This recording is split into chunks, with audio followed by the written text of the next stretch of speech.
Beyond the North Wind, Chapter 11. Anna moved on, prodding the way ahead with a walking stick, her Wanderfreunde. For at least an hour she forced herself to walk forwards and not to look back, not even when she bent down to retie her bootlaces. Down in the valley she saw the homes of her friends painted white.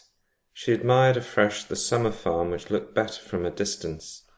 Up in the hills she was cheered up by the sight of purple heather and light green lichen, a reminder of a vacation in Maine.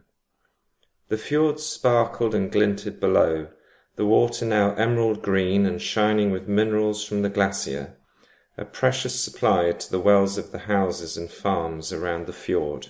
Beyond the sun-dappled peaks she saw the glacier shining in the distance. There were many steep slopes rising from the glistening fjord that proved to be a challenge. At points she slipped on the scree and had to pull handfuls of moss off the rocks as she scrambled her way up. She was kilometres away from the ice, walking through a verdant hillside, thick with bushes, birches and pines, picking her way up the hill to where cascades and cataracts of water began. Fog drifted over the fjord and the light changed. She was leaving herself behind.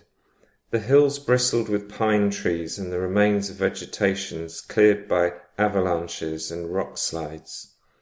The fjord changed colour.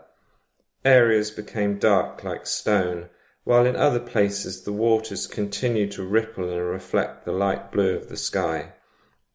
She crossed the last road by a small barn and was pleased the owners were not about. In a grove of raspberry bushes she sat down and picked a handful of fruits and enjoyed them one by one. Hers would be a difficult trek. She had last been across the glacier with Emil maybe 5 years ago. She was tough in a way that was obstinate, but not a thoroughly tough mentality, rather one that was easily broken. Thoughts of Gunnar intruded. She anticipated the brush of his big body against her leg, of running her hand through his coat, the touch of his brown nose. She scared herself by imagining that she had buried him in the sheep cairn. The stones of the cairn came away easily when pressed in with her mind and fingertips. Black sooty ash blew up into her face when she peeped inside. Gunnar snarled back at her, his canines much longer than she remembered. His gums had receded. The process of decay had set in. She shook her head to clear the image, forcing herself to keep on walking. She had messed up badly, but now was the time to give herself a break and sort things out. I need help, she thought, and company too. The journey across the glacier was doable in a day, but it was difficult. She took out her mobile and rang the glacier school. A voice answered. She asked about the availability of guides and was in luck. A guide was available at the southwest arm of the mighty glacier. The man on the other end told her mixed weather was expected, but she told him not to worry, that she was well equipped for a day's hike. She gave her DNT membership number and arranged to meet the guide at midday. It felt good to get away, to start her new life, arranging things on the hoof. Hers would be a track of solitude for a short while, then she would have some company as the guides took her over the glacier and mountains and pointed her to the coast. She moved on, and soon the ground grew boggy in places, with larger rocks she slipped on, forcing her to pick her way carefully. At a junction of paths she followed the route marked with a red T and walked on. One of the DNT huts was nearby, and already her legs had begun to ache. At the next junction of paths she realized with a shock where she was and turned off the track. This had been one of their favourite places. They had walked around the narrow lanes and wide tracks of the village, visited the river, found a hidden nature reserve, and admired the beauty of the countryside, all the while wrapped up in each other. The photographer out walking with his pretty girlfriend by his side, bounding along like an overgrown schoolboy, while she alternately quickened and slowed to keep a grasp on his hand. Emil wore a pair of grey trousers that reminded Anna of the clothes school children wore, material flapping around his ankles. In the winter he liked to pull on a grey jumper his mother had knitted him, but he was no child, he had his serious side. Emil drew meaning from every plant and animal as a magician draws water from a stone. She sat down on the side of the track under a tree and allowed herself to remember. When they were far away from any buildings and the eyes of the farmers, they kissed. His face would become beatific at such times, as if they were more to her lips than skin and blood.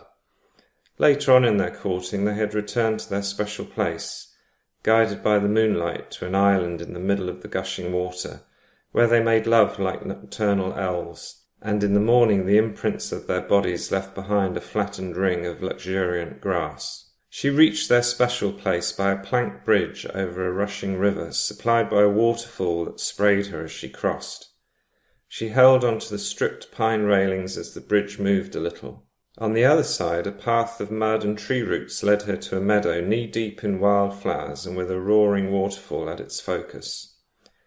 She pulled out a red rubber mat from her rucksack and sat down on it in the thick summer grass. The spray and the noise of the crashing water misted over her face. The sound was tremendous, a continual crashing of water bursting into white foam. They had sat here and been soothed by its constant sound many times.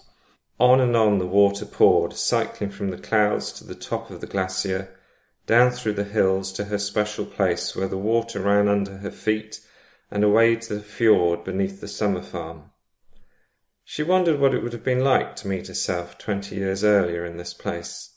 What if a young woman with thick blonde hair was sitting next to her now, in a pretty dress, pensive, excited, like a maiden waiting for her knight in a Victorian painting. What would she tell her? That the one she loved was fated to disappear? Would that change her decision to marry him? The sun struggled at the horizon, and she reckoned the time to be nearing noon. Here at the edge of the waterfall, the white-tipped mountains rose in front of her, and the waterfall cascaded into a peaceful lake. Pure white, the water and a fine cloud of spray above it. She could sit all day and watch and listen to its crashing. The sun on her face, the long grasses tickling her head as she laid back in the meadow. Why go on? She would ask her younger self, who would of course have too much energy. This was as good as it gets, and he will always be here. Why make it more difficult? Further minutes passed, and she swapped roles, imagining herself young again, talking with a mysterious traveller, a woman well into middle age who sat next to her. How old her present self must appear, diminished by life's travails, saddened by the way things had turned out. Her older self would have liked to have appeared wise, but without the gimmick of special knowledge of the young Anna's life ahead. How could she do that? She thought of her mother and the advice she had been given, and how she had never listened. With some reluctance and an aching in the back of her legs, she got up and made her way back to the path. She touched a tall pole planted in the road as she crossed the path. It was 4, nearly 5 meters high, and last year only its tip had poked out of the snow. Trees had sunk into the earth, houses up to their roofs, the edges of the woods lost beneath the snow.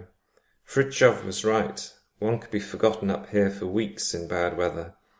But last year, in the flattest places, when the snowfall had been whipped up like meringues, she had appreciated the beauty of the place. At the next junction, the red T on the fence post pointed her across a meadow, and she knew she was near the hiking hut. She strode on, her brown leather walking boots blazing a trail through the heather. A second wind filled her body. Her thoughts of grief and regret were clearing. She was on the way to solving the mystery of Emil's non-existence, and as she walked, she allowed Gunnar to run happily along by her side. The hiking hut appeared, a long grey building with wooden plank walls supported on stones, and a turf roof for insulation. She went up the steps to the front door at the end of the building and took out her key.